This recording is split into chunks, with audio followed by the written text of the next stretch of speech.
was 6 in the morning. I got a knock on my door, a really loud knock, and I thought it was my dad who had locked himself out or something. So I opened it, and it's the LED flashlights and the really obnoxious bulletproof vest and the dragging me out into the cold when I'm in my pajamas. That was not fun.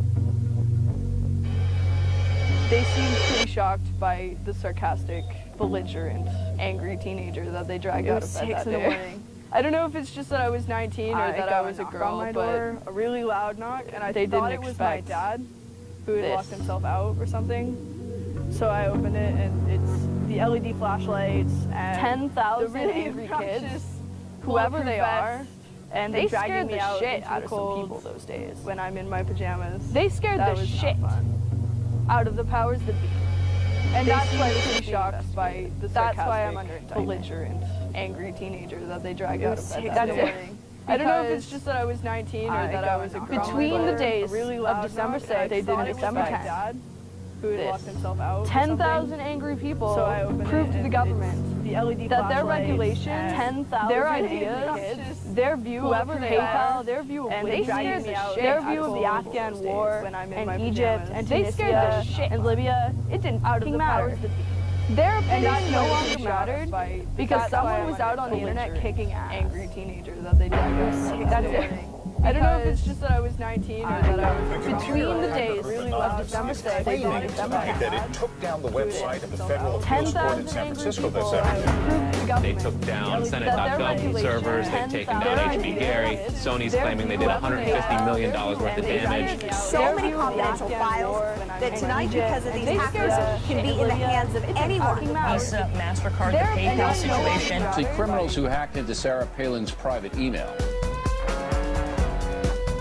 The Church of Scientology says Anonymous is a cyber-terrorist group of religious bigots. Anonymous and this other group called Lulz Sec. They seem to be wanting to prove a point. Anonymous kind of was like the big, strong, buff kid who had low self-esteem. And then all of a sudden punched somebody in the face and was like, holy shit, I'm really strong. And Anonymous calls itself the final boss of the internet. And sometimes it proves to be really fucking true. If you are going to violate the freedoms of the internet, you certainly better watch the fuck out. They are kind of the rude boys of activism. There's a real rough edge to them, which I think also is one reason why they garner so much love and hate from people, too. They represent a certain sort of chaotic freedom. Individual, young, nameless, faceless folks are having geopolitical impact. I mean, it's both exhilarating to realize that and terrifying to realize that. It kind of depends on how that power is wielded. We are legion. We do not forget. Expect us.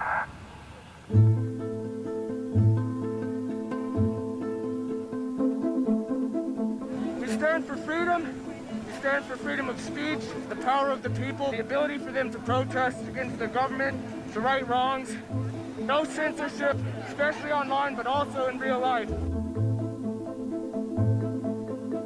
We have members throughout society and all stratas of it worldwide. Yet we have no leadership. It's one voice. It's not individual voices. That's why we don't show our faces. That's why we don't give our names. We're speaking as one, and it's a collective. Good timing. I would love to live in a country where the government fears its citizens and not the other way around. But right now, plenty of anonymous actors are in hiding because of fear of reprisals by the government. I've been called many things. There's unpatriotic. That we're just a bunch of children sitting in our parents' basement. I got called a terrorist sympathizer. We've been called kids, we've been called cyberbullies, we've been called hooligans, and, you know, sometimes those words aren't entirely unfair, but this is a serious political movement.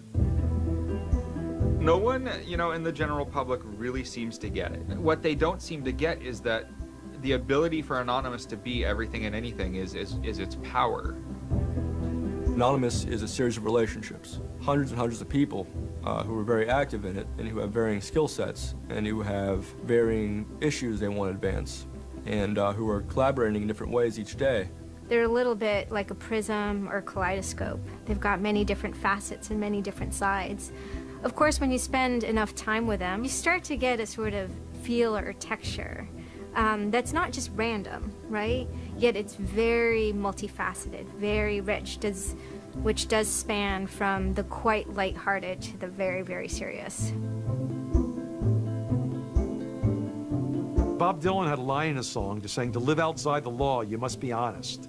They might do something which isn't technically correct, maybe it's not legally correct, but they're doing it for purposes that in their minds at least are ethical.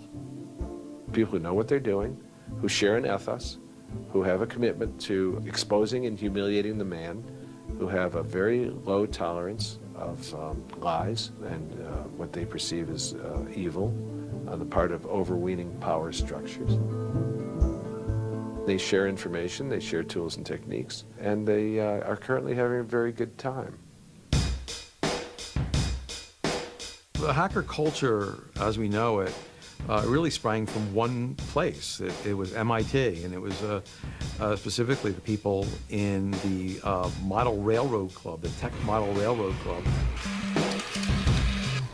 Hacking originated as humorous pranks.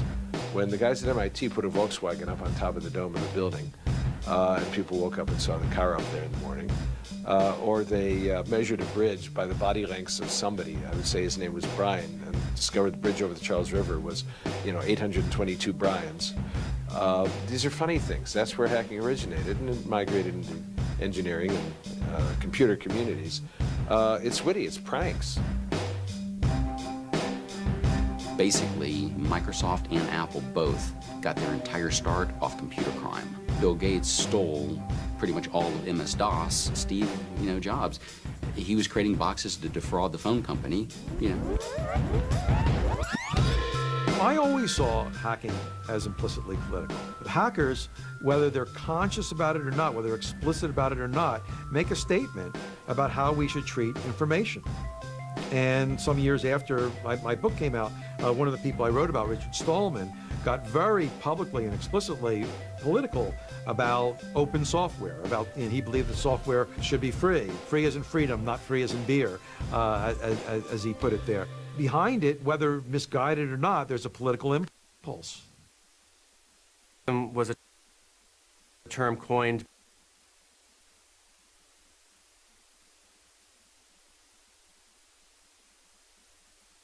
the dead cow. The Loft had an interesting relationship with the Cult of the Dead Cow. There was 3 members that were in both organizations. And we kind of kept like the serious security research that they would do under the Loft name. And if they were doing some sort of just goofy stunt-like things, they would do it under the Cult of the Dead Cow name. Because the Cult of the Dead Cow was really kind of sort of like a propaganda type of organization. They had a guy who was the minister of propaganda. They're kind of merry pranksters. Like everything they did was completely over the top. They would dress up like Mr. T sometimes. They would do rap songs at DEF CON, like a rap performance. One of the guys there, I think his name was T-Fish, short for Tweety Fish, coined the term hacktivism because he saw one of the things his group was doing, which he called hacktivism, was writing software that people in other countries could use to communicate securely, even if their government was spying on them. So the principle was really, it was freedom of expression. It was everyone should have access to the internet. Everyone should be able to communicate and get their message out on the internet. Even more important in countries where there was repressive regimes, that if you said something against the regime, they would come and take you away, and you weren't saying it anymore. A good place to start are with what has often been called virtual sit-ins, which use the tactic of a denial-of-service attack. Denial of service has been around for a long, long time. The equivalent of like if you for some reason wanted to disrupt a bus service, right? You can hire 1,000 extras to all go and like line up at the bus station, right, and get on the bus. And so that anyone who was really trying to get on the bus couldn't do it, right? It's as simple as that. When you stop trying to visit, website goes back up, no permanent damage. And this tactic has been used by a number of different groups. Probably the most famous is the Electronic Disturbance Theater. Another really interesting case happened in Germany, where a group of activists got together who wanted to protest the fact that the airline Lufthansa was using their planes to deport immigrants, and they would take down the site. And in fact, eventually the German courts ruled that this was a legitimate form of protest. From airport security to subway bag checks, there's no question it's a new world post 9/11. It's worse now for humans post 9/11 because intrusion and surveillance, which is always going to be misused by those who can misuse it, has created a different kind of society in which freedom to move unobserved is a privilege only of the rich. Privacy is a privilege only of the rich. Hackers see the technology giving them sanction to buy that privileged exclusion as well. Intrinsic to the technology is the power to self-transcend and get out of the hump of the bell curve and move forward to a par with the masters of society and do battle with them on an equal level playing field. That's activism.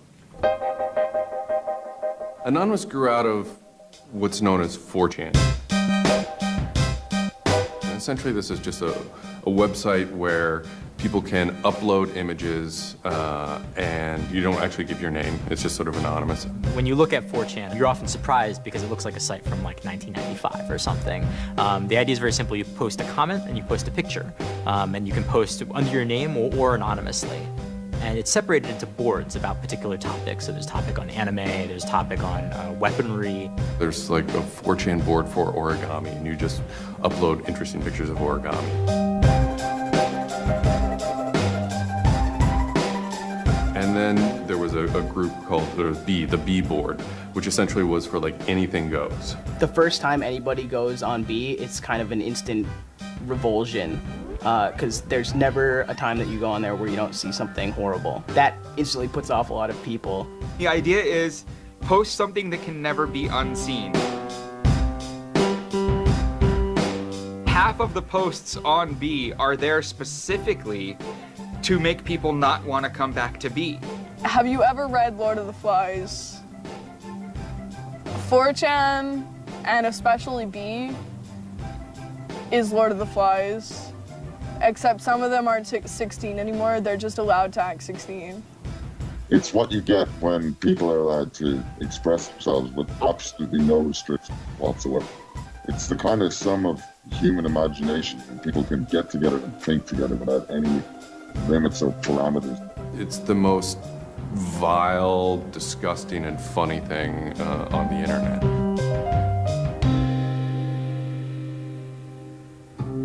4chan was founded by Chris Mootpool when he was very young, maybe 15, in the early 2000s. He started 4chan because he was a big fan of Japanese animation. Chris Mootpool is the sweetest kid you've ever met in your life. He's small and he's got these sort of like tiny features, and he runs the most disgusting website in the world. What I think is really intriguing about a community like 4chan is just that it's this open place. As I said, it's raw, it's unfiltered, and sites like it are kind of going the way of the dinosaur right now. They're endangered because we're moving towards social networking, we're moving towards persistent identity, we're moving towards a lack of privacy, really. The B board, that's the exact opposite of Facebook. Facebook, like, you're supposed to be like who you are, and there's sort of one model, which is that like you're friends with people, right? In 4chan, you're totally anonymous nobody. And anonymous speech is, a lot of it's ugly, but not all of it is, right? It is actually sort of a place where people can be honest. One of the important things about 4chan is to have a thread that really explodes and lasts for a long time. If it doesn't, then it disappears. It's a site that's not archived. So it creates conditions for anything that grabs attention at some level. And so humor and grotesqueness as a result are quite good for that. I'd rather just be referred to as anonymous, I guess, in any interviews, because I have some docs out on me. 4chan's just where I went to. I grew up on it, and I lived there. That's just what I did for fun. It takes a thick skin to enjoy it. But, you know, as long as you're not offended, you'll occasionally come into something really cool or really creative on 4chan. I think the most interesting thing about it is how you can watch memes evolve. You'll see something posted one day, and then a week later it's got 50,000 derivatives of it. A meme is basically just an idea. It's kind of like a gene, but in the realm of the idea. A lot of the great internet memes that we all know and love, you know, lolcats, right? You know, little cats doing funny things, and then they have, you know, Icon has cheeseburger, right? All that stuff seems to start in this like petri dish that is 4chan e-board.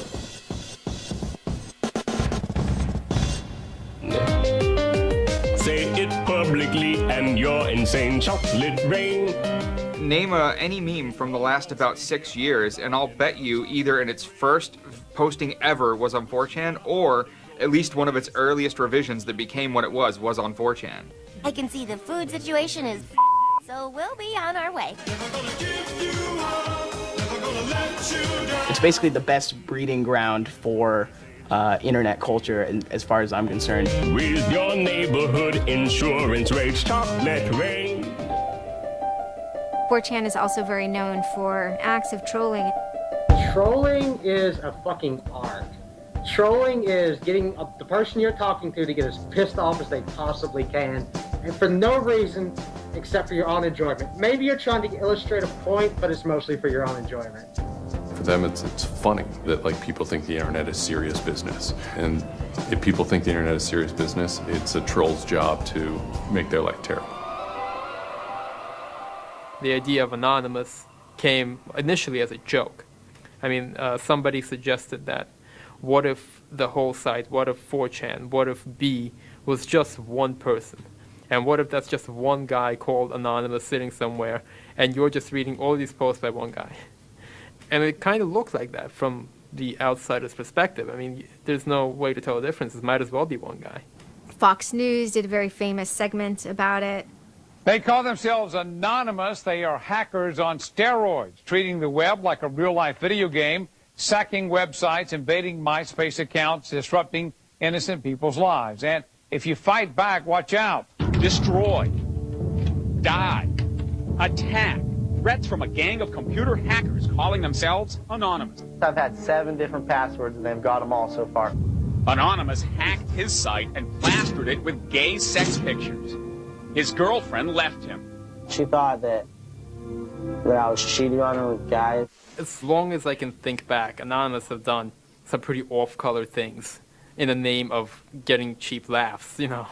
But, I mean, that's part of the culture. They get what they call lulz. Lulz is a corruption of LOL, which stands for laugh out loud. Anonymous gets big lulz from pulling random pranks. For example, messing with online children's games like Habbo Hotel. Habbo Hotel was this online community where you had an avatar and you walked around and talked to other people. It was kind of like an early version of, you know, World of Warcraft or Second Life or any of those virtual worlds. What the people on B did was invade Habbo Hotel, created, you know, thousands of avatars. They all had this one uniform of a black guy with a big afro wearing a black suit. And so there would be thousands of these people, black guys, black suit, you know, huge afro, walking around this world, and they would do things like form a swastika out of themselves. And I think that was a real landmark because it was when they were able to see that, you know, they can use their numbers to do something really interesting and really disruptive. So we blocked the entrance to their pool, and that just pissed them off so fucking much. It was fucking beautiful. That was fucking just wonderful. Wonderful times. Those kids love that pool. They love the shit out of their pool. The goal was actually to offend everyone, simply because the idea that we could offend you by drawing a little shape on the screen was stupid to the people involved in it. They were like, really? You're going to get that mad over us doing just drawing this on the screen. Wow, well, you need to refocus a little on life, because this should not be upsetting you that much. Barrett Brown, I'm the director of Project PM and former operative with Anonymous.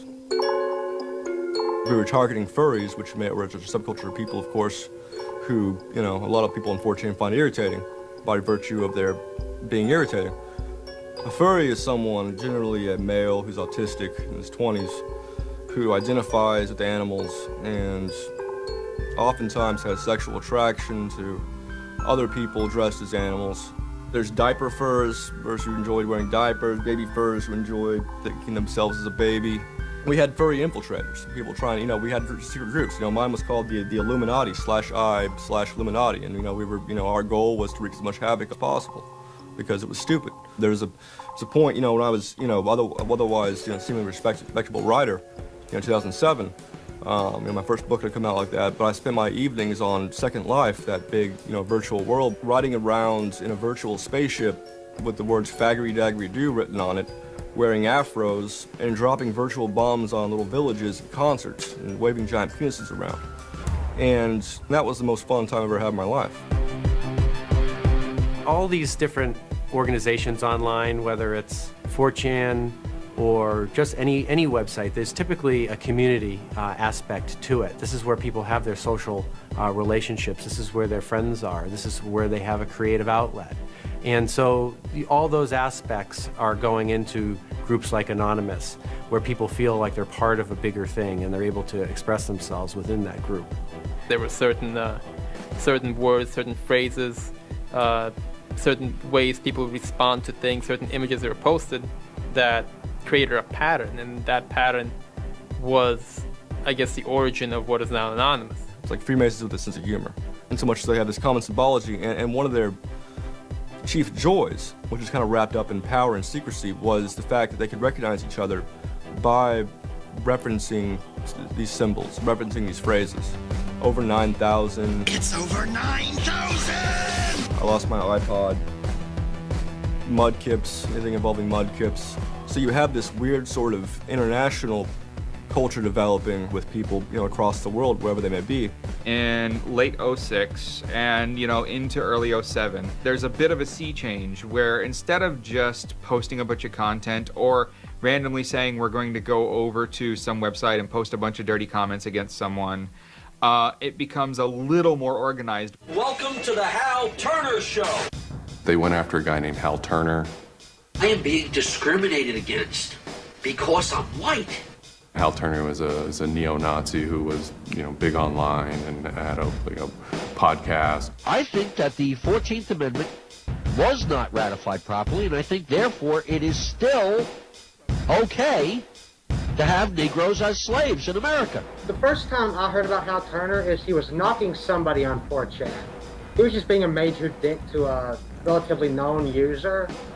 And for the fun of it, we started trolling him. And then I guess we kind of figured we had a moral high ground, which allowed us to get people on our side. But he was a fucking neo-Nazi. That's not okay to be in modern society. You're not allowed to do that. And there's a million neo-Nazis out there. But he started picking on our dude, so we had to go to our dude's fucking defense. And it just so happened that he was a neo-Nazi, so that's a bigger reason that he's a fucking dickface. I'm like, yeah, screw that racist son of a bitch. Let's do this, you know? So I joined in, and I made some of the phone calls, and, you know, I played around on the chat thing on his website and posted in the threads and whatnot. Who are you? Where are you calling from?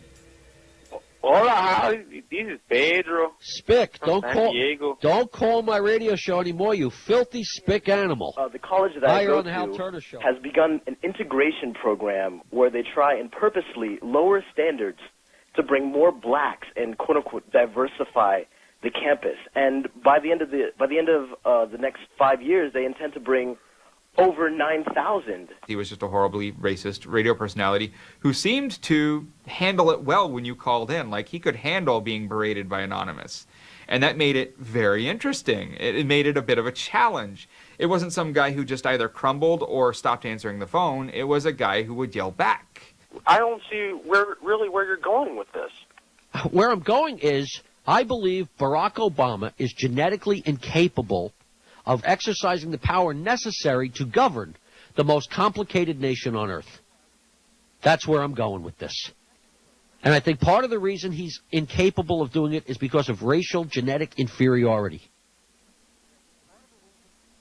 Is that clear enough for you?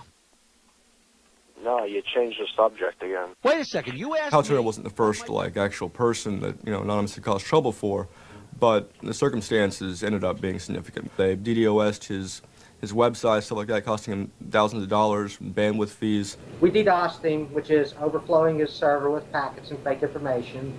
And then we kind of trolled him in real life. We sent countless pizzas to his house. We signed him up for escorts on Craigslist. We sent a bunch of pallets of industrial materials to his house, which he ultimately had to foot the bill for. And basically we destroyed his ability to pay for his radio show, and that took him off the internet.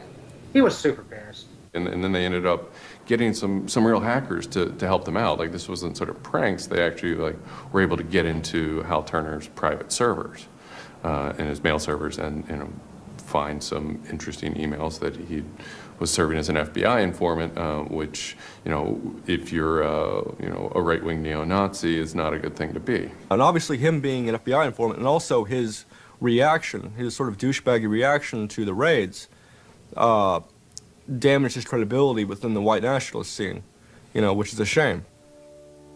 Hal Turner's gone. He's been prosecuted by the feds for threatening judges. It wasn't supposed to be different, but it ended up being different. People who observe Anonymous see this group called Anonymous going after this white nationalist and say, oh, hey, look, Anonymous must be some kind of activist organization. So by virtue of those people joining Anonymous, Anonymous becomes more of an activist organization. What follows is a period of confusion and anger in which the original Anonymous people, the sort who want to keep Anonymous as this nihilist little, ridiculous group, are upset that now, that the most terrible thing on the internet is now becoming a force for good all of a sudden. Anonymous has never been about getting media attention or getting all of this attention towards it. I mean, it's a community, a pretty, sometimes insular community that just kind of kept to itself, made jokes and made content.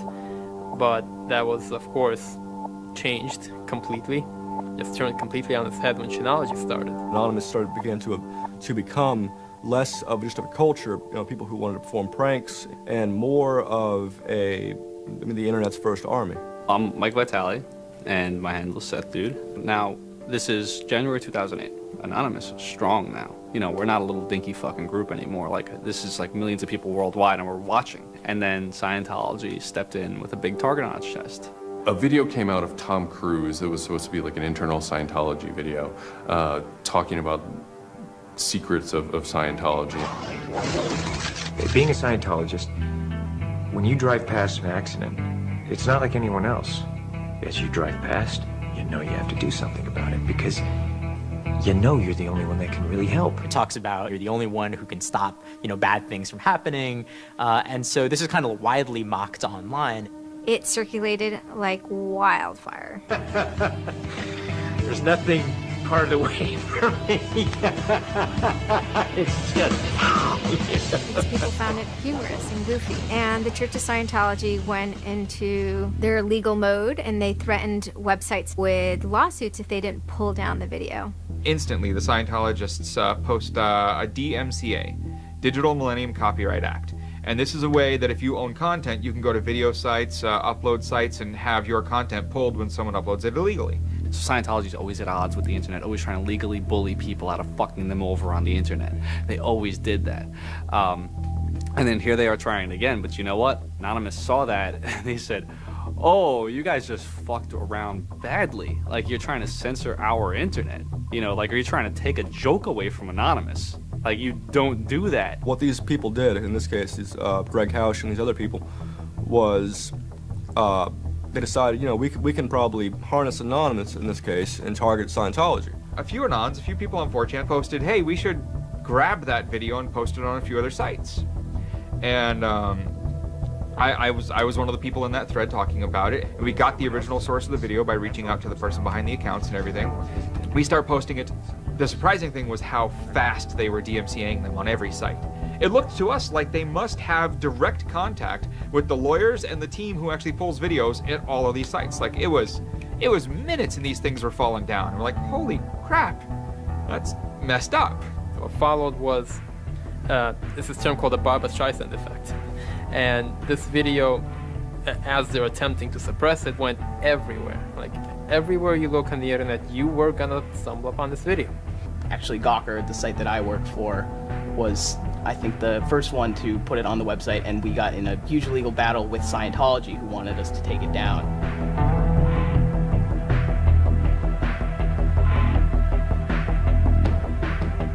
A guy joins the channel, and he says, you should all look at Gawker. So we go over to Gawker, and the strangest thing has happened.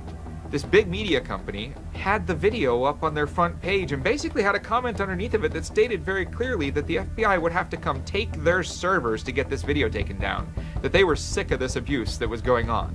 That made us think, what have we gotten ourselves mixed up in here? Scientology is an interesting target because in some ways it's the perfect inversion of what geeks and hackers value. At so many different levels: science fiction, intellectual property, discourses of freedom, science and technology. It's very proprietary, it's closed. And so in some ways, if you had something like a cultural inversion machine and you stuck geeks and hackers in there, you'd get something that looks a lot like Scientology. So it's quite offensive, and there's a real pleasure in attacking your perfect nemesis. We're just such polar opposites, with them being secretive and us hating secrets, and them being so inclusive and us being, anybody could say they're anonymous, and most importantly, how fucking self-important they were. They thought they were fucking untouchable. They thought that they were like, like their own little church mafia and shit, And Anonymous will, it's like a play toy now. We're gonna make you guys look stupid as shit.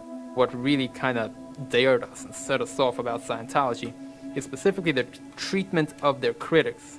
Anybody who says anything bad about Scientology is automatically some sort of criminal, some sort of crazy person, a drug addict. It's just that kind of mentality, that kind of, like, if anybody says anything bad about you, we're gonna fuck you over in the worst possible way. It resonated like this feeling of disgust within us. That was a big problem. That was the big problem. The censorship aspect of it. The audacity of this cult, this creepy cult, to go into our territory and tell us that we can't post this? No, fuck them. No, it's not gonna happen. And people who knew what Anonymous was to begin with were like, oh my god, Anonymous is going to go to war with Scientology. This should be really interesting. Especially because it's two weird-ass groups. I mean, I've been an Anon for a long fucking time. I know Anonymous is really strange. They're weird, and the stuff we like is weird, and it's really not mainstream at all. Now you have Scientology. Also really weird. A lot of crazy shit goes down. Anybody on the outside who's seeing this is going, let's watch these two retards fight. Like, both their pants are going to fall down, they're going to triple, and then it's going to hurt everybody, and it's going to be hysterical. And what happened was all these people who were geared up, the infrastructure was built to war with other Anons, said, you know what, fuck it. Everybody's going to get together and pound the fuck out of Scientology. And then that's when 4chan kind of reared into action, really reared into action. And they started to troll the Church of Scientology. And this took the form of pranking the Dianetics hotline, ordering pizzas. Every fax number we get, we're sharing them all. Every number we get, we send black pieces of paper on a loop until we sold their ink. I go to call them on the phone, and it's busy.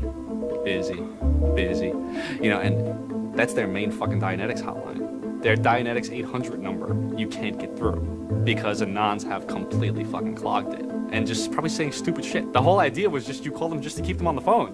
What's an Elron? How do I Dianetics my face? They were not expecting that, and they couldn't handle it.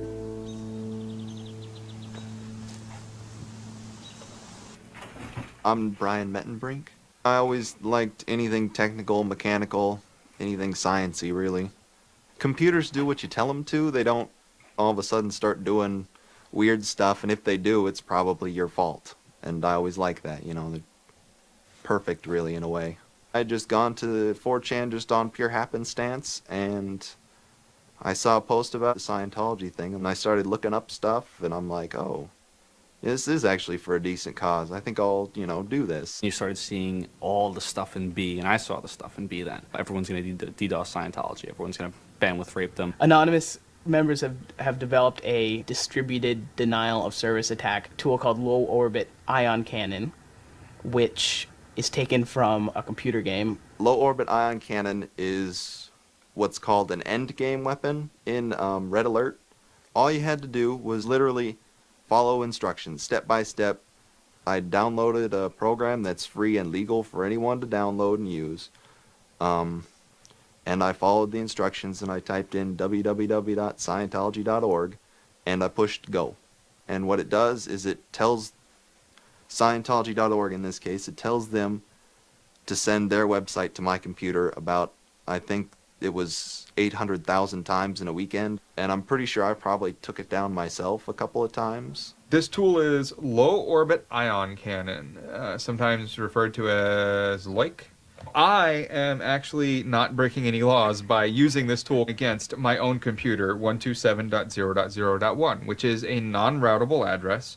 But, of course, if I were to have attacked one of those other bigger sites out there, I would have severely been breaking the law and would have been doing it in a way that was quite easy to track. You do is you put in the site, you see that the IP is correct, you make sure that all these settings are good, and you hit the button, and off it goes. It felt like you were making a difference. Just you yourself. And you didn't even have to leave your home, You just sat at your computer and followed instructions and stood up for what you believe in, so to speak. You made your say in the world, and hopefully it turns out better for it. Yeah, that was some really crazy stuff to watch. To be sitting there in front of a monitor and you have just information just flying in front of you, and it's this unseeable internet war. And one of the guys said, we need to make a video. We have to make a video. Hello, leaders of Scientology. We are anonymous. When the video came out on January 21st, that was one of the first times that Anonymous as a culture started referring to itself as Anonymous as a movement, and declared that it was going to take down and destroy the Church of Scientology. That video probably changed everything. Knowledge is free. We are anonymous. We are legion. We do not forgive. We do not forget. Expect us. It basically looked like if a computer was going to tell you that he was going to beat the shit out of you, this is what it would look like. That one video really galvanized that moment of innovation. That's exactly like with that video, internet activism as it's known today was born. What the video was saying was, it's over. You're not going to be able to follow people back to their house anymore with impunity. You're not going to be able to just issue a cease and desist letter to any reporter who wants to write some shit about you that you don't like. That's done with. Every time you do that, Anonymous is going to hit you harder. So we made a video named Call to Arms that said, we're going to the streets. Every major city of the world has a Scientology building. Be very wary of the 10th of February. Anonymous invites you to join us in an act of solidarity. Anonymous invites you to take up the banner of free speech, of human rights, of family and freedom. Join us in protest outside of Scientology centers worldwide. And you just see this consensus forming that it's going to happen. So we made the third video, the code of conduct. Don't bring weapons. Dress accordingly. Cover your faces, because they will try and find out who you are and screw with your life. Rule number 17. Cover your face. This will prevent your identification from videos taken by hostiles. Scientology has a history of harassing, stalking, and just generally doing horrible things to its critics. So people needed a way to hide their identities. A lot of people had very legitimate fears. They don't want to be followed home. They don't want to be stalked. They don't want to put their families and themselves in danger. Everyone was going, well, we're going to wear a mask. What's the only fucking mask that we all already know or have a joke about? And it's the Guy Fawkes mask. You see the movie V for Vendetta, the ending scene where everyone's wearing the Guy Fawkes mask. That is very reminiscent of what Anonymous thinks Anonymous is.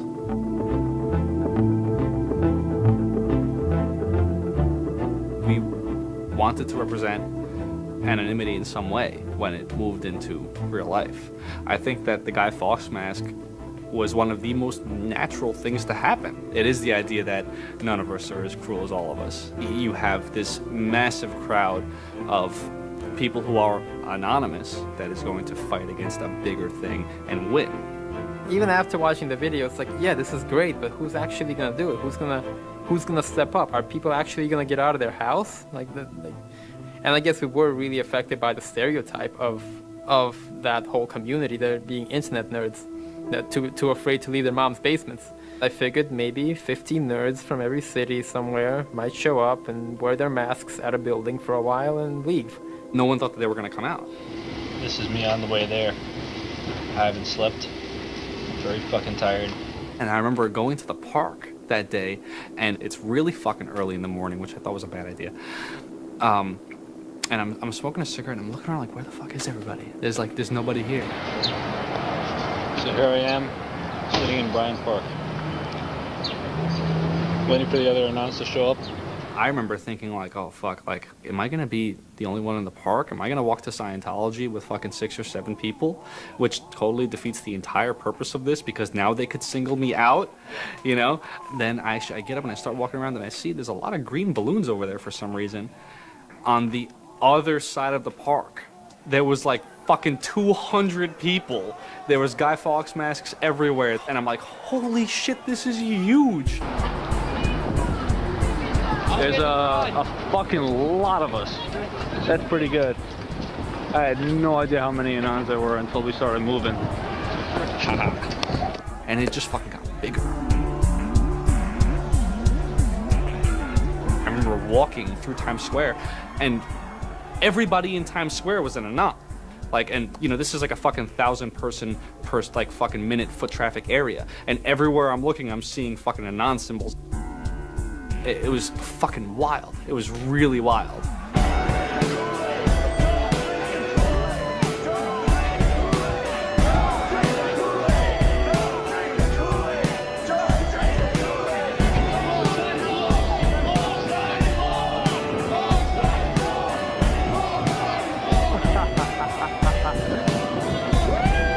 This is our fucking race. Hell yeah! So we start getting numbers in. And Sydney. We're thinking that it's going to be 50 people. And before 10 a.m., before even time, there's already 50 people there. And there's still streams of people walking down the streets.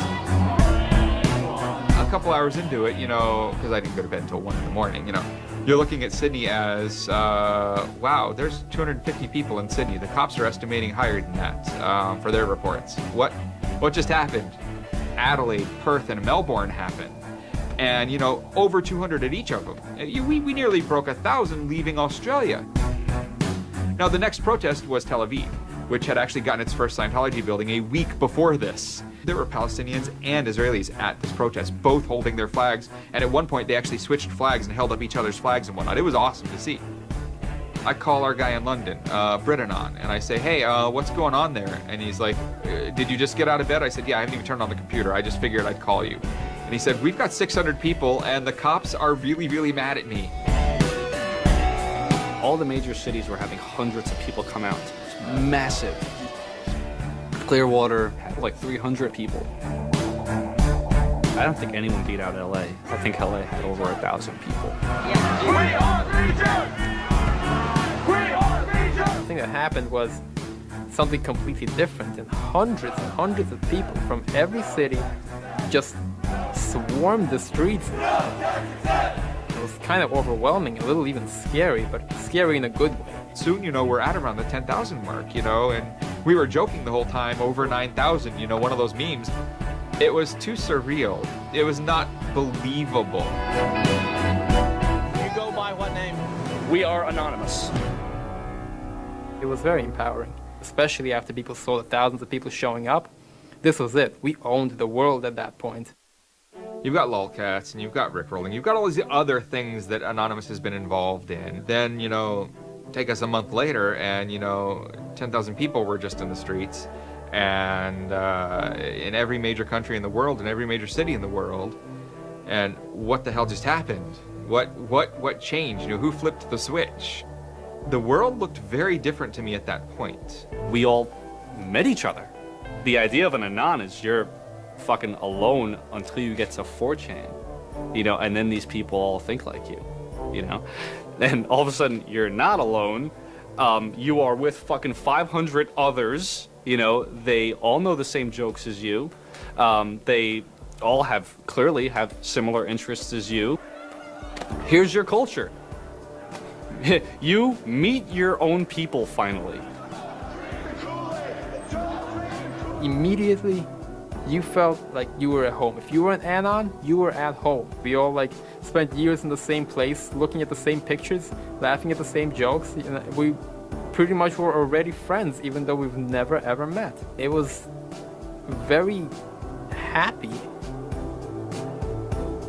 It's perhaps a little surprising. It's not just preteens or teenagers. There's a far more even mix of males and females than you would imagine otherwise. Everyone always figured Anonymous was a very male, thing, but it wasn't like that at all, There's some fucking hot girls come through. Like, there's some really, you'd be surprised. And there were a lot of these so-called guys who weren't socially good. They were very awkward. They still lived at home at 23, half of them virgins. And I'll tell you, the amount of those people who got laid from these protests happening is in the thousands that would not have for years probably. That's why those protests were so important. It was a chance to finally meet other people that were previously anonymous and unknown, and hence it was the moment of the end of their anonymity. Scientology, they kind of fought back, so to speak. They posted stuff online. While claiming they are peaceful, in less than 3 weeks, anonymous members made or encouraged 8,139 harassing or threatening phone calls, 3.6 million malicious emails, 141 million hits against church websites, 10 acts of vandalism, 22 bomb threats, and 8 death threats against members and officials of the Church of Scientology. They basically antagonized, really, is what they did, which is really one of the things they're great at. They wanted to find me. They did. They hired PIs. They started taking pictures of us, threatening to sue us. People were getting followed. People were getting followed home. It'd be a regular thing for someone to say, oh, I had to lose someone on the subway. I saw someone from the Scientology Center, and they were following me. They would follow us to our houses, try to intimidate us, send us cease and desist letters. They had a PI hand deliver a cease and desist letter from a very expensive lawyer. It was a double message there. It was a, hey, we know where you live, and we know your name, and here's something from our lawyer. Just these old tactics that they used to fight the activism they faced before the internet were completely ineffective against Chanology. Most of the people who received them actually framed them and put them on their wall. I've seen multiple of them framed and put on the wall. Mine's sitting in my closet somewhere in a box. They don't care to actually use the legal system to get you thrown in jail. They care to use the legal system to get you to stop. I did the whole low orbit ion cannon stuff, and then I pretty much just went about my life after that for probably, I think it's 6 months, and then the FBI showed up here at my parents' house where I wasn't, looking for me. 2 men got out of the car and took Flashed their jackets off and laid their guns on the front seat and came up to ask us if Brian was home and explained that they were the FBI and they were looking for Brian, and I've never been so scared. And then my parents directed them to where I was living. And they showed up and said, I'd like to have a friendly conversation with you. And I had the worst friendly conversation of my life. We sat down at my dining room table, and they just started asking me questions, and I'm trying to figure out what they're here for, because I have no idea. And they eventually started asking me questions about Anonymous. I was scared to death. I mean, my son is looking at 5 years in jail and a $100,000 fine. I had no idea that it was any sort of this big of a crime to do what I did. I thought it was the kind of slap on a wrist, $200 fine type crime. So I actually told them that I did it at that point. then it went from there. But yeah, I would have never ever believed that the maximum punishment for this was 5 years in prison. It was a very eye-opening experience. I had a little bit of trouble accepting it, knowing that I could go to prison for 5 years. Knowing that I would be in prison from age 20 to 25 for this, you know, I thought that was a little bit extreme. I tell people it would be different if they drank and drove and killed somebody. But he didn't do that. It's hard to deal with, harder to deal with, because he didn't do that. He just pushed a button on his computer, and as he explained it to me at the time, it was like pushing the refresh button over and over and over and over 800,000 times. And it seems like such a little thing. I did the second most damage is what Scientology said. I sent the second most out of everybody. So I got the maximum for my category, which was 1 year in prison and 1 year supervised release. I think, you know, the way I feel is for what I did was one of the most, like, lopsided punishments I've ever, like, read about or heard of. Yeah, I think it's ridiculous, especially the year supervised release where I can't touch a computer for a year. I'm not sure what that's supposed to solve, except make my life difficult. So that computer behind me back there, I could go back to prison if I went over and touched it. I can't knowingly associate with members of Anonymous. They just made a big deal about Scientology as a religion and that this is America and you can believe in whatever you want to believe, and I'm pretty sure they actually compared me to like the KKK and the Nazis and stuff in the courtroom. Yeah, it's a completely different issue. I'm very proud of what he did. He stood up for what he believed in, but that was never ever mentioned. I never would even dream of hurting anybody. You know, it's just not me.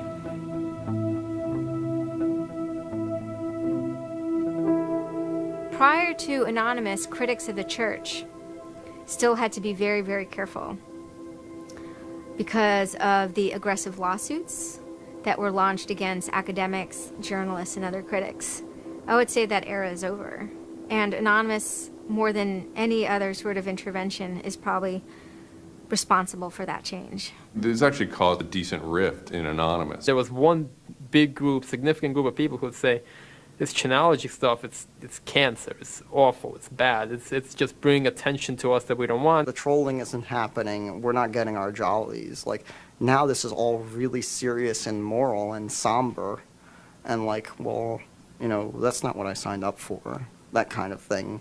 And then there are the people who were on the other side who are going, well, I only signed up for the serious and somber. You guys, go away. This is, you know, and, you know, there became this very fierce clash of ideologies, and it was alien to us. They decided, in their own words, which I was privy to because it was told to me, stop ruining our bad name. So to make Anonymous look bad, they go off and they post animated GIFs, animated images to epilepsy forums that are black and white just strobing really quickly.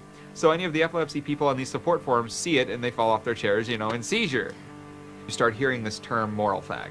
If you're not out there making epileptics have seizures, then you're doing it wrong. So you're a moral fag. Which is what I am, a moral fag. Those who want to use Anonymous as, you know, as a tool for good in some sense, rather than just doing what we used to do, which is distribute video games. One Anon said it well once. There is no leader.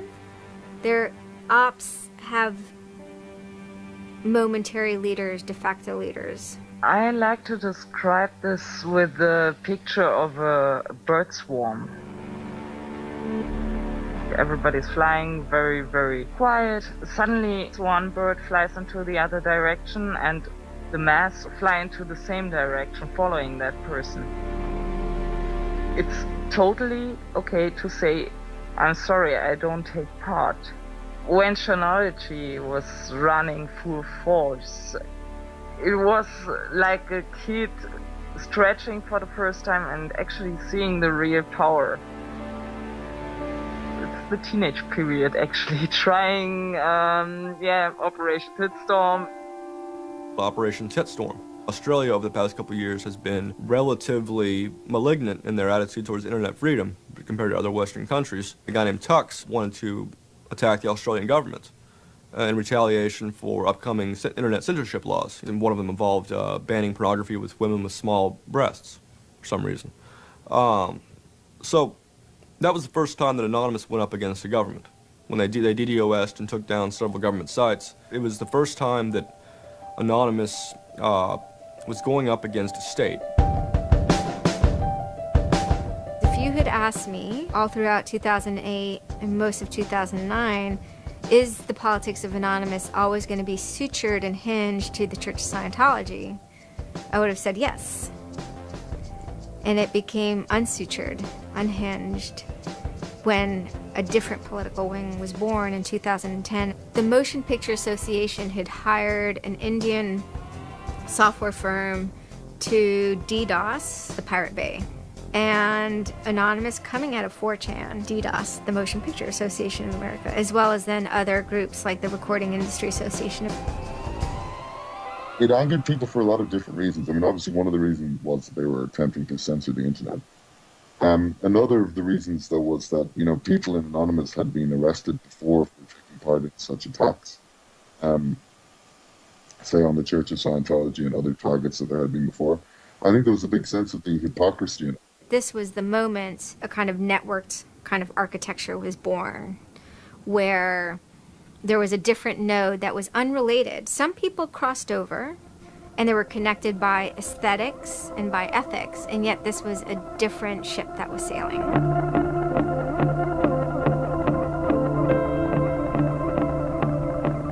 It is our task to find secret abusive plans and expose them where they can be opposed before they are implemented. The interesting thing about someone like Assange is that he actually also sprang from, a hacker culture. It's a mentality of spreading information. Julian was Mendax. He was the greatest hacker that ever walked the face of the earth when I was a kid. I mean, they rumored he could move satellites around in space by hacking into NASA. I mean, maybe it never happened, but I mean, it was a myth that kept young kids like me wanting to plug a computer into a modem and see if I can move some satellites around. WikiLeaks is an instantiation of the hacker ethos. Truth wants to be free, and we want to liberate it. WikiLeaks released a huge trove of diplomatic cables. There was a lot of controversy from every quarter of society. The WikiLeaks website released nearly 400,000 secret U.S. files on the Iraq war late today. It was the largest leak of classified U.S. files in history. The diplomatic cables show the U.S. is spying on its allies. Lots of things which were understood in private and may have been not even talked about explicitly. Suddenly they're out there in the cold light of day, and it's going to make some governments and some individuals very uncomfortable. He was showing the world a glimpse of how, the powerful elite actually work. At least to some extent. I mean, these are fairly low-level diplomats sending messages back and forth, but it's a side of government you hardly ever see, and it's pretty eye-opening. And once it's out, it's out. I think information wants to be free, but let's look at it. Let's analyze it. It's important that we know such stuff. It's important that we know what our governments do, and if they don't tell us, then somebody has to. There was one particular moment that really sparked the fire, and this was when PayPal, MasterCard, and Amazon pulled services for WikiLeaks. So all of a sudden there's no way to actually process donations to WikiLeaks. And then people went and found neo-Nazi groups. Visa and MasterCard were perfectly fine with you being able to PayPal being able to make donations to them. But WikiLeaks, no. You can pay the KKK, you can donate money to the Westboro Baptist Church with your PayPal and your fucking MasterCard, but you can't give any money to WikiLeaks. And I think WikiLeaks is doing a good thing. It's just a total hypocrisy. They got their little fucking banking mafia to fuck, WikiLeaks over. People were incredibly angry. And there was a real sense of rage. I think there was a sense that WikiLeaks was exposing the lies that the government had told to the people, and now the government was desperately trying to make sure that those lies weren't exposed. And there was just an intense, I can only call it fury. If you're a hacker, it's one of those John F. Kennedy was shot moments, not to actually compare it to that, but it's one of those moments you always remember exactly where you were when you heard it. I mean, I just really never dreamed that they would have the audacity. Anonymous very quickly moves into an attack mode. Anonymous DOSed PayPal. They were pissed. Cyber protests, sit-ins, however you want to look at it. DDoS is a tool that is a big giant, it's like driving a finish nail in with a sledgehammer. The numbers of participants were massive, massive. And they managed over the course of a couple of days to disable the websites of MasterCard and PayPal. It was like watching the hack magician finally get a trick right, because you're not expecting it, and then it's magnificent. It was beautiful. Because what you had is people finally stood up for something. How long has it been since we had a huge, really relevant protest? I'm not talking Tea Party, I want to bring my guns in public. I'm talking 10,000 angry people said this is not right, and I want to do something about it. Soon after, January 2nd, I believe, WikiLeaks was blocked in Tunisia. And Anonymous got wind of that. They then intervened, at first solely for the purposes of like stopping the kind of censorship that was happening. They did some DDoSing, and this was a time period where they were getting involved with what I would call non-internet-y social movements and building lines of solidarity. My name's Pete Fine. You can call me an internaut or a hacktivist. Telecomics is an ad hoc cluster of volunteer net activists who have spent much of the last year trying to keep the internet running in the Middle East.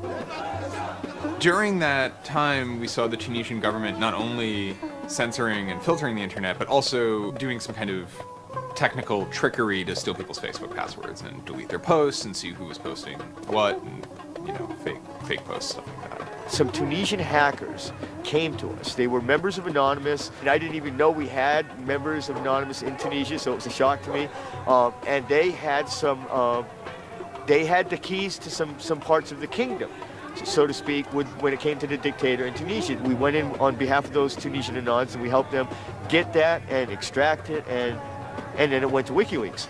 The Tunisians overthrew Ben Ali, who was kind of a repressive dictator. A revolution that was facilitated by the internet, by Facebook and by Twitter. Not caused by it. I mean, 50 years of dictatorship has caused the Arab Spring. But the internet has certainly been helping. There's a video where they are thanking us for being involved, holding up a mask saying we were the only one who stood by their side.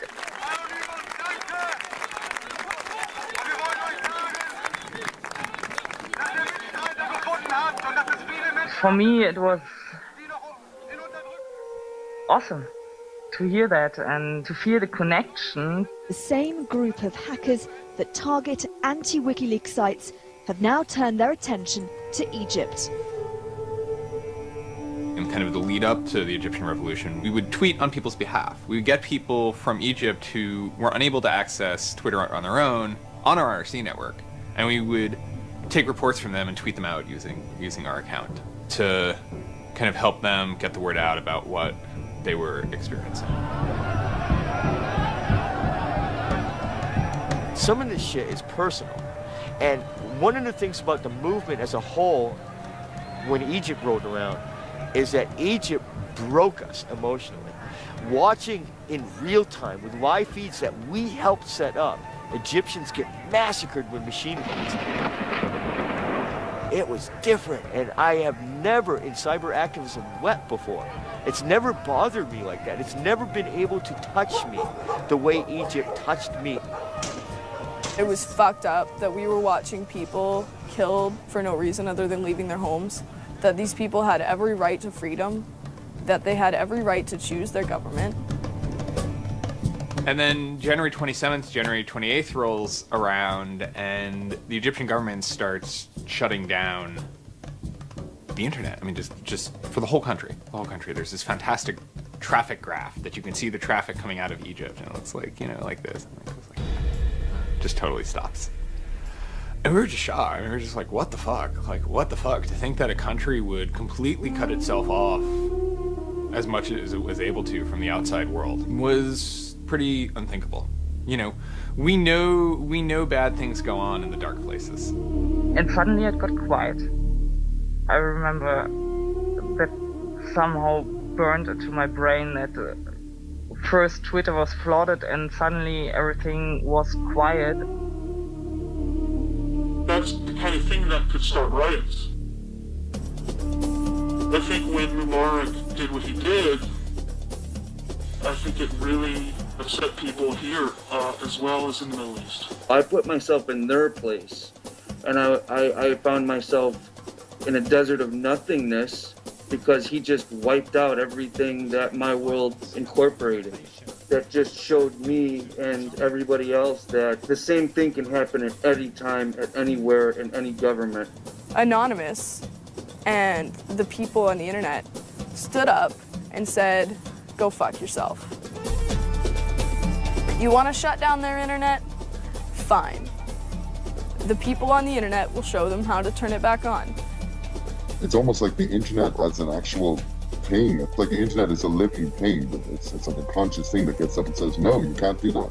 A lot of my friends helped with encryption, helped people on the ground in those countries validate SSL keys and certificates, and really showed them how to subvert their government and become free.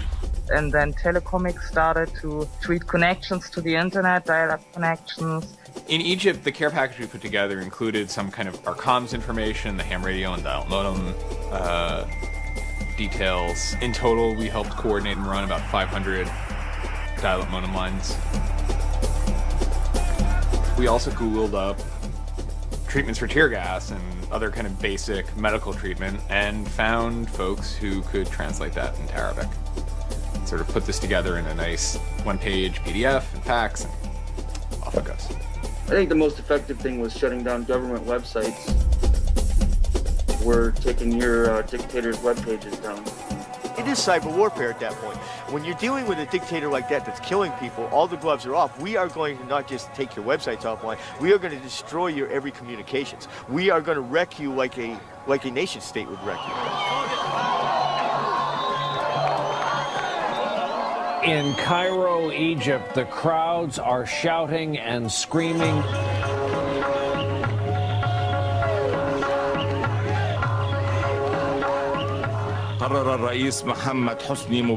President Hosni Mubarak has decided to step down from the office of President of the Republic.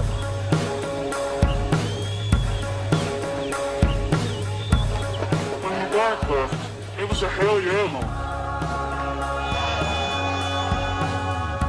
People can rise up, people can make a change. And I think for a lot of people in America, it was the first time they had seen people rise up and take down their government and say, we're sick of this shit. We're sick of the oppression. We're sick of living as slaves to your power. We had Egyptians come thank us as we're doing this stuff, and I said to them, like, look, you guys just get our back if stuff goes down here. Although it was awesome and it was one part we were fighting for me it was quite clear that it's not the end of the story. That it's not suddenly changing into rainbows and nine cats or whatever, but that we now have to watch even more.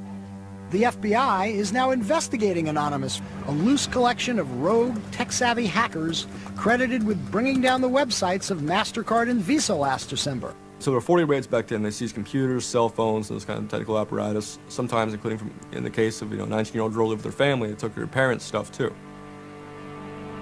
There's always been a sort of cat and mouse dynamic, not just in relation to the feds, but also to these sort of groups that have appointed themselves as guardians of the Republic, and there's groups called like Backtrace Security, which is made up of a couple of deranged people who, I think for personal reasons, have grievances against Anonymous.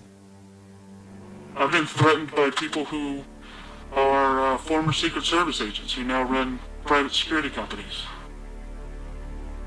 Suddenly, on February 5th, a Financial Times article comes out that we all see. It's quoting this guy named Aaron Barr, who's the CEO of HP Gary Federal, which is an intelligence contractor. And Aaron Barr is telling his Financial Times journalist, Joseph Min, that he's been secretly monitoring the AnonOps server where all this is going on, and has done so for several weeks, and using his own custom brand of information operations techniques, has managed to identify the alleged leadership of Anonymous, including 25, quote, lieutenants, unquote, some sort. We have to see this document. Everyone wants to know. We don't need to destroy him. We don't need to destroy his company. We just need to see the document, and we'll decide what comes next after looking at the document. So they get it. It was unbelievably easy to get into that network. And my name was on there as a screen name, and Greg Hausch was listed there by a screen name. Fact of the matter is, what he told Financial Times was, everything he told them was demonstrably untrue, and very much hilariously so. He had to be shut up. It had to be proven to the world that this guy was a retard and that his information was in no way valid.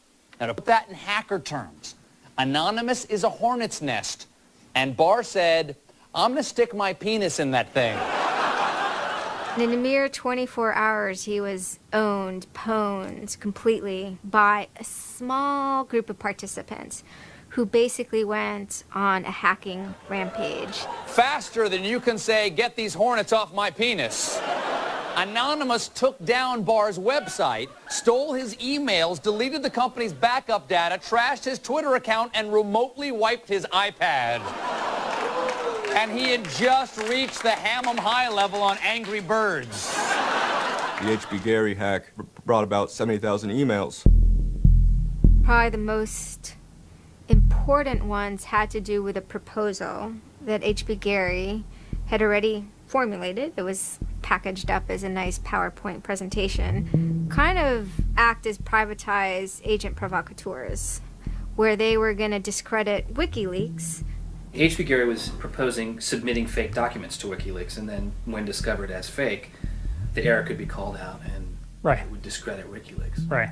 So, so there's a lot of specifics that I can't talk about. So let me try to answer that though in a general sense. Well, first of all, it's probably no surprise to anybody. I'm not a big fan of WikiLeaks. I think that the broad purpose of trying to get as much information, proprietary or classified information for the government, expose that, is an extremely destructive and dangerous purpose.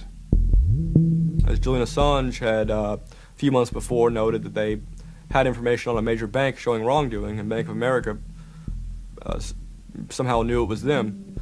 And the proposals involved for Bank of America and the WikiLeaks problem, they entailed conducting information war on WikiLeaks and its supporters, creating dissension within WikiLeaks, DDoS attacks. You also wanted to launch cyber attacks on WikiLeaks infrastructure to get information on document submitters. Well, one thing I guess I want to make sure is clear is, you know, none of those activities had actually occurred. You know, in business, there's, you know, when you start proposing or thinking about an idea, there's a brainstorming phase. And somebody says, well, what if, you know, what could we do? What's theoretically possible? Well, still, this was an idea. This was proposed. This was something that you thought about. Right. They also wanted to go on a campaign kind of targeting Glenn Greenwald, who's a reporter for Salon, who's an outspoken kind of critic of the government and supporter of WikiLeaks. It seems like you're trying to attack a journalist here.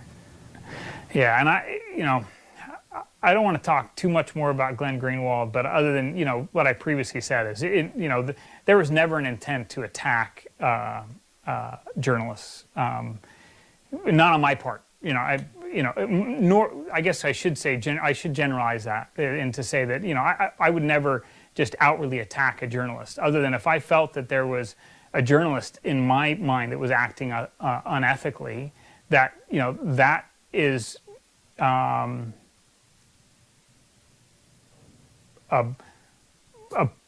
that's a fair game for having a public discussion about.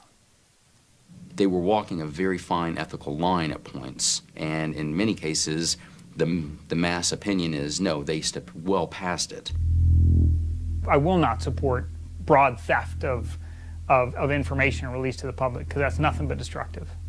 If somebody has information that's been stolen from them, and whether or not WikiLeaks encouraged the theft of that, or whether or not it was just put in their lap, still they're threatening to release the information that is the private property of another organization.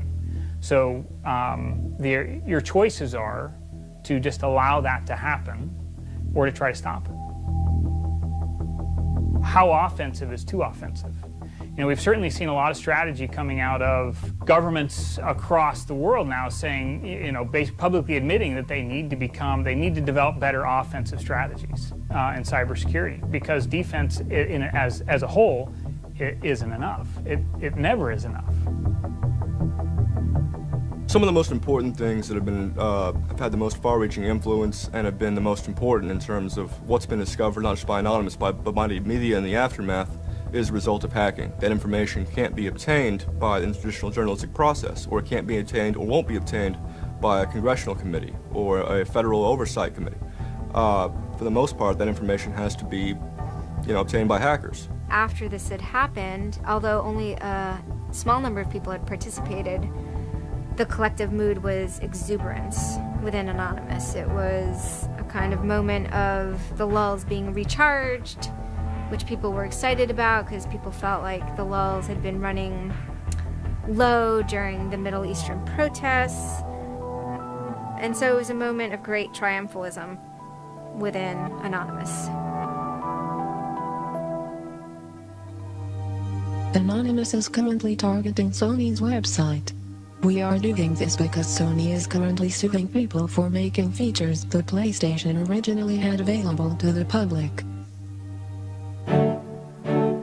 It started off as a denial of service attacks, but then someone really broke into the PlayStation network and stole all the user accounts and all the credit card information. Sony has confirmed that hackers broke into its PlayStation network, exposing the personal information of up to 77 million users worldwide. Anonymous basically bent Sony over and had their way with them, and the consumers were the ones that also got hurt in the process. 2 months of people not being able to use the PlayStations, that actually had real hardcore end-user impact. If they break into a site and they pull back customer information, do they really need to disclose 100,000 customers? No. What they're doing could be done a lot better. And when I say better, I mean better for the end user, for the customers, while still making a point. And then, kind of seemingly out of the blue, there was something by the name LulzSec that sailed into the seas. Well, LulzSec, it's sort of a group of a couple people, mostly from Anonymous, who, in large part, were the same people who hacked HP Gary. And they decided to form this little group and just carry on operations sort of outside of the purview of Anonymous for a while. They hacked whatever they wanted, they released whatever they wanted. It's almost like they had no rules. They just said, this is what we're going to do. We're going to stir up the cart. We're going to get some trouble. We're going to make some waves. And they did. What they did was they put on a play. Not high arts, not lowbrow either. It wasn't particularly, let's just say, grotesque. Their symbol was a kind of cartoon caricature of the Monopoly man with a monocle and a cigarette. There was a lot of iconography of boats and ships, pirate motifs, and then, of course, a cat.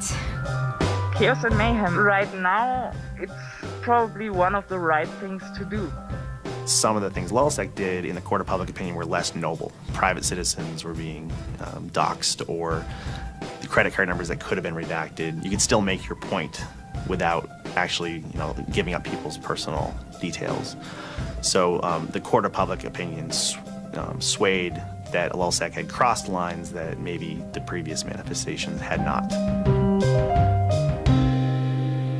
Collateral damage, such as the release of docs and people's personal information who are just caught in the crossfire, really, of an anonymous confrontation, is something that a lot of anons don't really support. There was a lot of, infighting about it because Their way, wasn't really our way. We will not attack the media. PBS's Frontline runs a documentary on mainly focused on Bradley Manning, the alleged leaker to WikiLeaks. And just for a lot of Bradley Manning supporters didn't like it. They felt it was a little too psychologizing, right? It was like looking a little bit more like his personal life than like why it is he leaked the documents and what the documents actually meant. They hacked a website putting a story that Tupac and Biggie had kind of escaped the world of celebrity fame and attention and retired quietly and discreetly in New Zealand. Also, when they attacked PBS, that gave me the creeps, As a journalist, I'm not too thrilled with the idea of someone judging that we don't like you to write that. We don't like your reporting, so we're going to shut down your website. I'm uncomfortable with that. It could be me, and I could be writing something about a group that they didn't like. And, hey, I'm happy to sit and talk with them about it, but, don't shut my website down. This is obviously about freedom of speech, so attacking the press would be would sort of be a bit of a contradiction. So people always said, well, we shouldn't do that. And obviously LulzSec had a completely different agenda, so they had no problem doing it. They sort of saw themselves as going out there, breaking into like anything, everything, governments, corporations, police departments, largely for the same reasons Anonymous would. They went after Arizona for immigration policy, 50-day run, causing mayhem, havoc, and then, ended it. The computer hacking group Lulz Security has announced it's disbanding, saying it had achieved its mission to disrupt government and corporate organizations for fun. I call this whole thing the rise of the chaotic actor. It's not like the first time we've had hacktivism, but we're definitely seeing like a renaissance in it. And chaotic could be chaotic good, neutral, or evil. If you go back to the old Dungeons and Dragons charts. And some people see Ops initially, let's stick with Anonymous, as chaotic good. They saw Operation Payback, or they saw attacking Scientology, and they say that's good. It's like Robin Hood, right? Chaotic good. Outside the system, but doing something good. Other people saw Anon as chaotic evil, like the Joker. They just want to see the world burn and doing potentially irreparable damage. And the truth is, yes, it's the entire column of chaotic.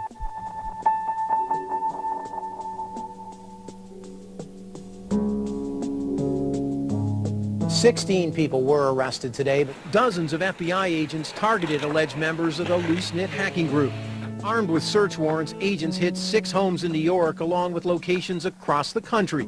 The people arrested yesterday were suspected of attacking PayPal's website after the company shut off payments to WikiLeaks.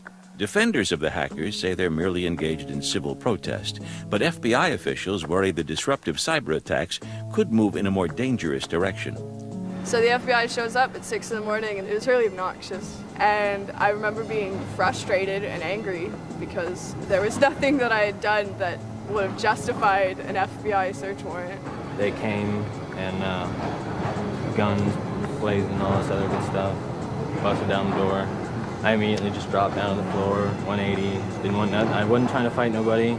Theory of the case is they were, they flooded, quote unquote, a number of people flooded access to PayPal, thereby creating economic distress to a protected corporation. End of story. This is not a case involving identity theft, involving outing emails, involving violating privilege, involving theft of services, involving, shutting down business. It is a pure case of internet or cyber sit-ins. I think when Barack Obama gets on television and says, flood the switchboard, shut down the Republicans, send the message, that's legal. And even if you accept what the theory of this prosecution is, it's no different. This is an electronic sit-in at its finest. If you're a pedophile, the average is 11 years. If you're a computer hacker, the average is 15. And I think that's ridiculous. So, yeah. I mean, no, that's ridiculous. I mean, you can go molest children and get less of a sentence than you would for breaking into someone's phone. Even if you accept what the government is saying is true, what is important is that people are participating in the process. It is very much the process. It is sitting in an encounter in Selma, Alabama, 500 Freedom Riders refusing to allow people to go and sit in at a segregated lunch counter. They write books about that stuff. It is demonstrating in a street corner saying no to a war. It's just a different, it's just a different vehicle. It's the same results. For 9 months I ran from my indictment, but they busted me. I went to jail, I bonded out, and then I held a news conference, because as risky as that was and against my lawyer's advice, I wanted the world to know some fucking things about what's going on. I didn't want the feds to have the only voice in the dialogue. This document alleges that I am the notorious hacker activist known to the world as Commander X. I am Commander X. The indictment further alleges that I am in association with the global internet freedom movement known as Anonymous. And I say yes, I am immensely proud, humbled to the core, to be a part of the idea called Anonymous. You know, I would never compare myself to people like Gandhi or Dr. Martin Luther King, but they were one person, and they were willing to go out and change the world. And their messages live on every day, through everybody. And to not take the chance of having something like that to do is foolish. I only wish we had 50 million Mercedes. I feel a lot more comfortable as a guy getting towards the tail end of his career if there were more Mercedes. There's always going to be legal consequence when you decide to break the law. That comes with the territory. And it would be naive not to expect that. The question is whether the punishment will be proportional to the crime. And I suspect it might not be. People will be watching very closely to see how these cases proceed, on what grounds, and whether there's any room during the trials to think, especially of the denial of service attacks, as a legitimate form of protest. So much of our lives are now configured, at least in part, on the internet, so we better start thinking about how we claim parts of the internet as spaces that we can also protest in. This is the point in history at which you decide whether or not protesting is possible online. You can stand up and you can say freedom of speech extends to online. We have the right to not be monitored by our government because of our opinions. It's up to you. You're in the position of Huck Finn. Do you remember Huck Finn at the end of the book? He's told he's got to take that slave and give it back. Two things will happen if he doesn't. One, legally, he'll go to jail because Jim is property. Two, he'll be damned eternally and burned in hellfire because he's an evangelical environment in Missouri. And Huck smokes his corncob pipe all night and thinks about it. And next morning he says, well, damn it, I'll go to hell then. In other words, he discovered that in order to be an expert at ethics, you had to transcend the legal and sanctioned religious appropriate truths of the day in order to access the meta-truth of both legality and righteousness. Well, hackers see themselves as Huck putting down that corncob pipe and saying, all right, I'll go to jail. All right, I'll go to hell, but I'm going to do the right thing. I suppose the question you really want to ask is, would I do it again? And honestly, after thinking about it, I felt that I did what was right. I had a belief, I still do, that what I did was the right thing, and hopefully someone got some good out of it. You know, I'd love to think that maybe I stopped someone from joining a cult, you know. Probably wouldn't tell on myself next time, but, you know, I don't think I would have changed a single thing other than the whole talking to the FBI thing. Yeah, just the little detail that kind of changed everything, yeah. I'm angry. Occasionally I have small breakdown moments of terror, but I haven't stopped believing what I believed. I haven't stopped wanting to fight. I haven't stopped caring.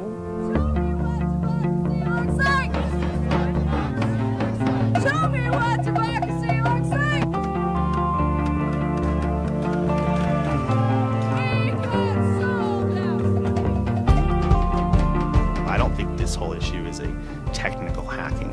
This is more about human philosophy and psychology. What's motivating us? Why is there so much unrest or disenfranchisement or anger that would lead people to want to take matters in their own hands and join these? Whether you think it's bad or not is irrelevant. It's not going away. I have stood upon the mountaintop known as Anonymous and looked down on a world inflamed with revolution.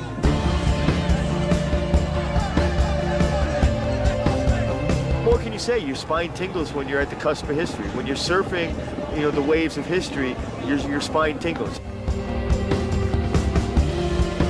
There's a lot of people in Anonymous who feel very deeply and very sincerely about their contribution towards democracy around the world. And I think that's one of the main things that I'm most proud of about Anonymous. There are things that I'm not proud of about Anonymous, but we stand against censorship and we stand against oppressive governments, even our own. It's a very noble thing. If you have power in real life and you have money in real life, it doesn't fucking matter on the internet. What matters on the internet is your actual ideas.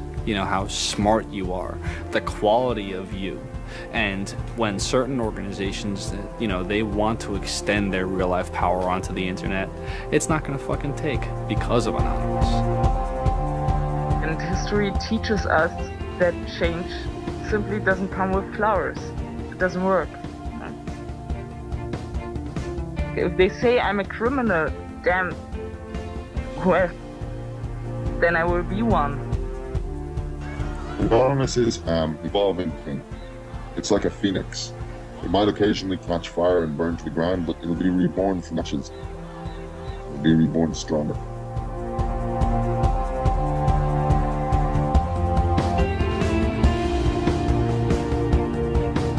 I don't care if you're a Democrat or a Republican or an independent, or if you like Ron Paul, or if you worship pigeons or Scientology, or if you're Catholic or atheist or Methodist.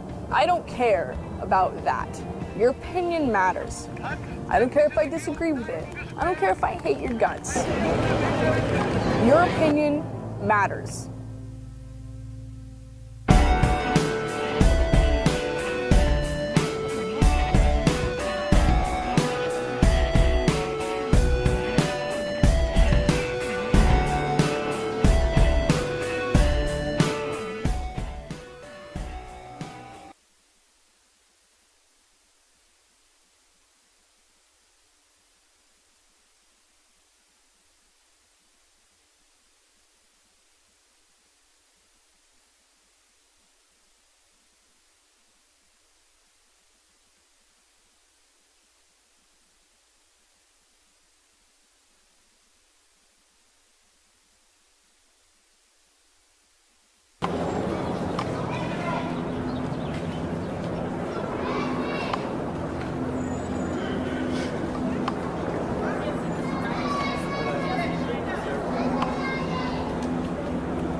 Yeah.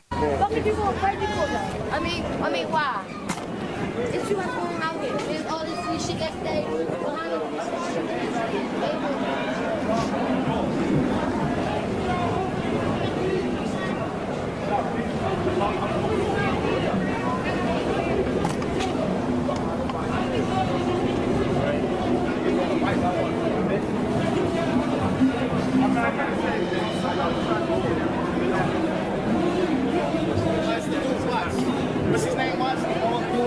idea of what it's. I take a lot of. Hold on. It's me.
super fast, super fast. You going fast? They're going super fast. They're running. All right. There's the police. You guys coming? Hang on. Ran out.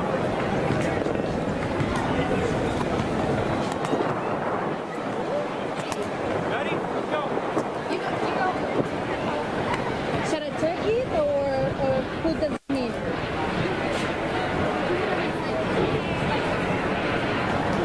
Take it. Andrés, el trípode.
Yeah, I was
No, I haven't seen it yet. When I was coming down Pennsylvania Avenue.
If we're going to say that on social media, if we're going to say that anywhere, we have to stand by it.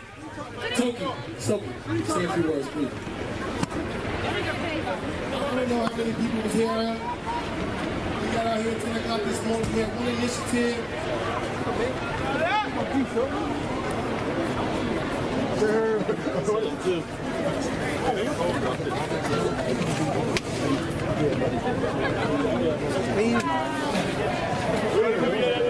We're going to keep the chant going. We love Baltimore! We love Baltimore! We love Baltimore! We love Baltimore! We want peace! We love Baltimore! We want peace! We love Baltimore! We want peace! We love Baltimore! We want peace! We love Baltimore! We want peace! We love Baltimore! We want peace! We love Baltimore! We want peace! We love Baltimore! We want peace! We love Baltimore! We want peace! Anybody who want to say the chant? You want to say it? I need you to lead the way. You ready? You know it. We want peace!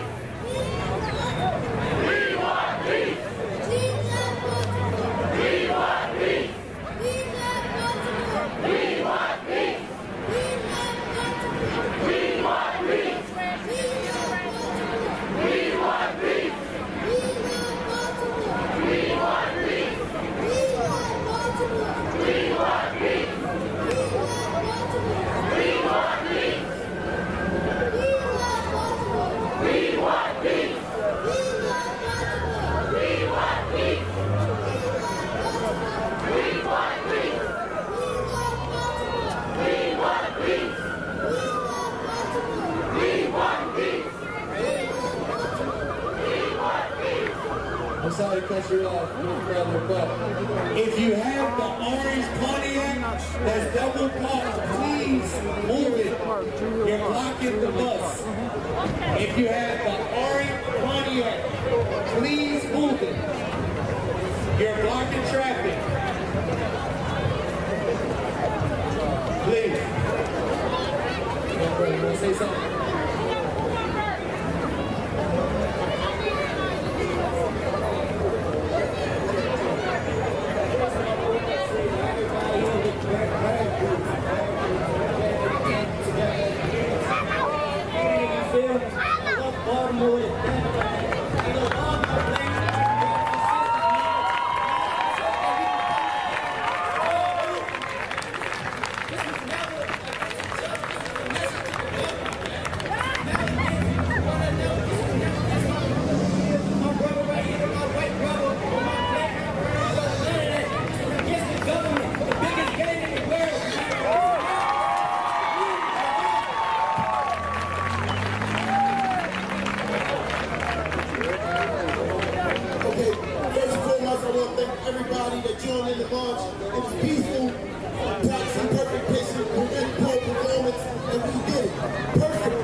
Are we good? We good. Okay, we good. God bless. All right, yo, the music gotta stop. We wrap it up. The music gotta stop. Let the music. Let's go back with Marcus. Well, I didn't know that. It's just don't feel him or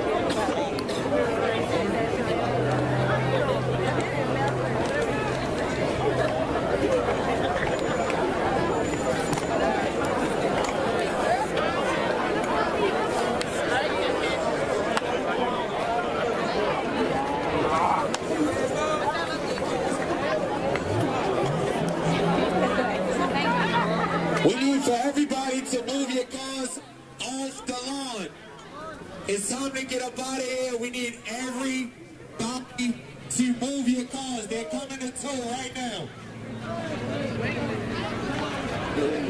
If y'all want to go back down to Pennsylvania Avenue, please do, but in a peaceful manner, please.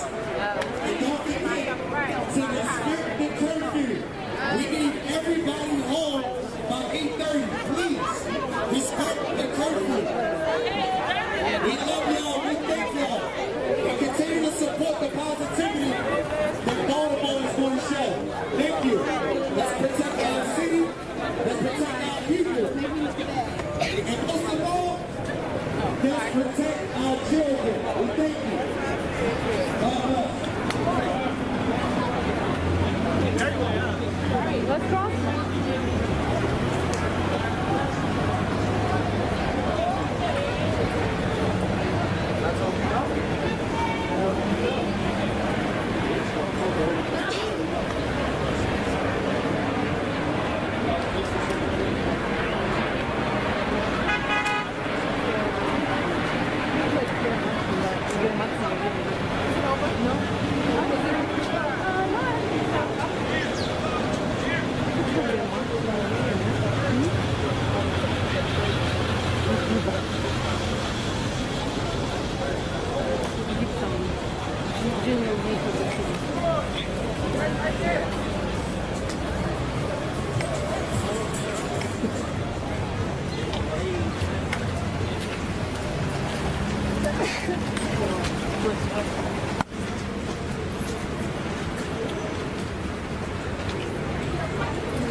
Do you remember where the car is?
We don't get our equal opportunity. Now he's so hammered going out of state and contract. So what are you talking about? He ain't dead. It's not even the people who think it's dead. Because he sold it to the highest bidder, to out of state. Who did this? You see what I'm saying? What's the name? Who did this? Like, there was a car or I never said.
My knee fucked up too.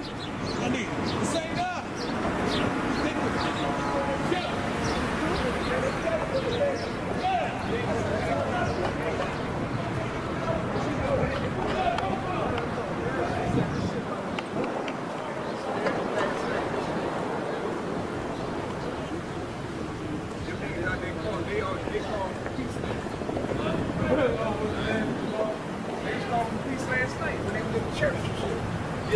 Yeah, some of the what they call them, the community leaders and some of the police. Yeah, you had some.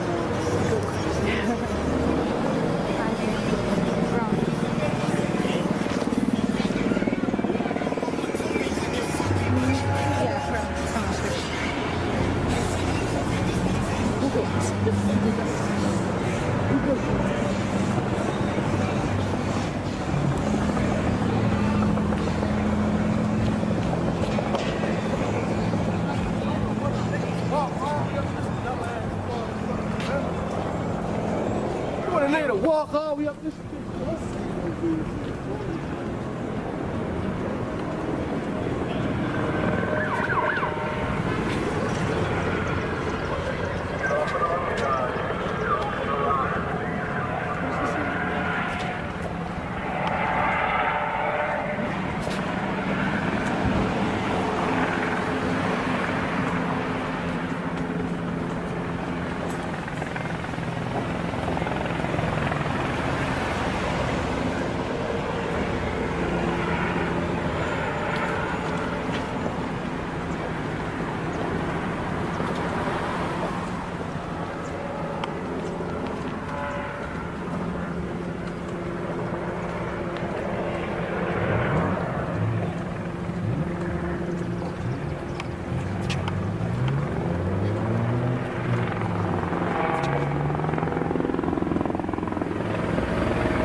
It's okay. Let us turn a little bit to the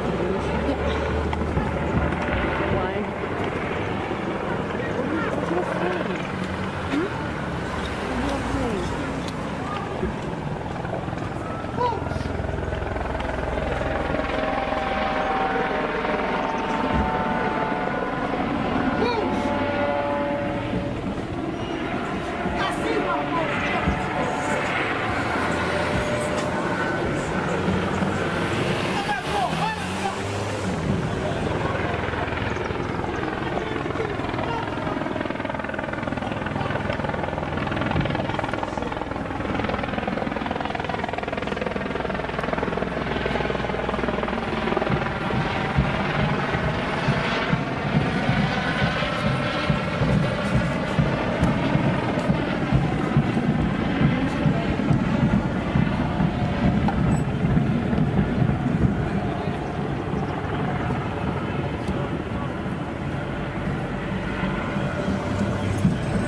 Thank you.